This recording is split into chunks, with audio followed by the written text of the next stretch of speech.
Hey guys, we're doing another Power Rangers video, and this is actually the fourth in a series of videos where I'm reviewing the Altaya Megazord. So I'll link the very first one for you right over here, and otherwise we're going to be taking a look at the articulation and the design of this thing, as well as comparing it to the other ones out there.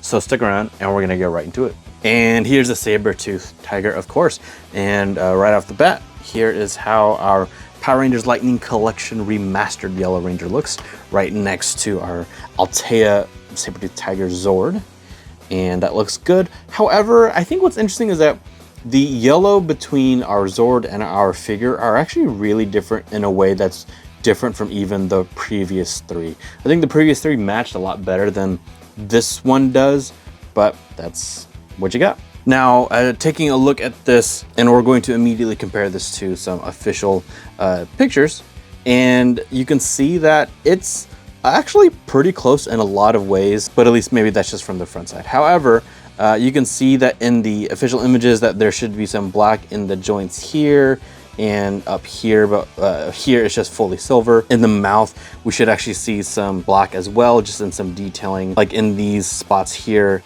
and on the opposite side as well as the lines in there. Not a deal breaker by any means, but just a comparison of how it looks in the show. But I would say that the face, the head actually looks pretty darn close. I think with the exception of the head, this symbol or whatever it's supposed to be, there's a lot more white here, and it's also a lot more rectangular than it is on the head of the Sabertooth Tiger in the pictures. That one you can actually see it's a little bit more, it kind of comes out more like that. And now for our side view, and as you can see, this actually looks a lot closer to the official image compared to the first three Zords that we've already looked at. And especially if you look at this piece right here, which is kind of what catches your eye first, this looks pretty darn close with the exception of this rectangle needing to be black instead of blue. And I don't know if that's something that changed eventually or if this is something that's specific to the toy, and we'll talk more about that in just a second. Otherwise, it's really just kind of minor nitpicks of like there could be more black detail kind of painted throughout, like the way you see it in the picture. But honestly, that doesn't bother me that much at all. In our rear view, it's basically the same story where it looks actually pretty close with the exception of missing some black detail. And finally, from the top down view, you can actually see quite a big difference with parts kind of missing, like right here, that should be fully covered with something else. And then kind of like right here too, it looks like there should be something else here. And those are some kind of prominent bits, but again, that doesn't bother me that much. And from left to right, we have our original release Sabertooth Tiger. Next up is our black and gold Bandai Legacy.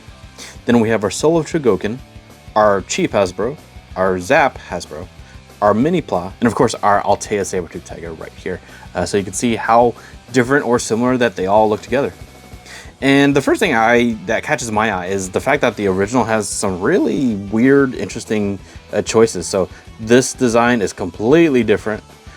This blue should be red, the way it is kind of on the rest of them, with the black and gold being an exception. Otherwise, what's interesting is that it at least actually is replicating what we saw on the top in the image compared to the rest of them. So, and the other fun thing about our original is that it's actually similar to our Triceratops in that it actually has wheels that actually spin, even though our Altaya does not. And I believe that's also true with our Mini Plow version. This one actually has a real wheel on there. Even our Solo Chogokin, which the Altaya is basically a blown up version of, doesn't have spinning wheels on it. Now, most of them don't actually have a lot of articulation in the legs, with the exception of our Solo Chogokin, obviously. And actually the Zap has a decent amount of articulation for what it is. So we actually have articulation here, which many of the others don't. And we have articulation here too, which is kind of neat. Otherwise, just like our previous releases, our Sabertooth Tiger of both the Altaya and our Solo Chogokin are basically exactly the same. Because in our Altaya, you can see that we have a joint here and here, and that's true with our Solo Chogokin. So you can see that that's gonna move and that's gonna move.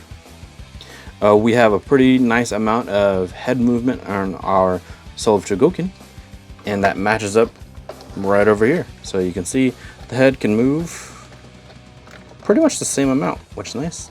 And of course it can move up because it would be going into leg mode, and it can actually go a little bit forward, down as well. So replicating that articulation, you can see that that comes there, it goes all the way like that, and then of course that can bend a good amount. And same with the legs, so you can go up like that and go back like that. Not a whole lot much more beyond that, but that's basically the same exact thing as what we're getting with the Soul of Chogokin. And then of course our tail, but that's kind of what you're expecting to see.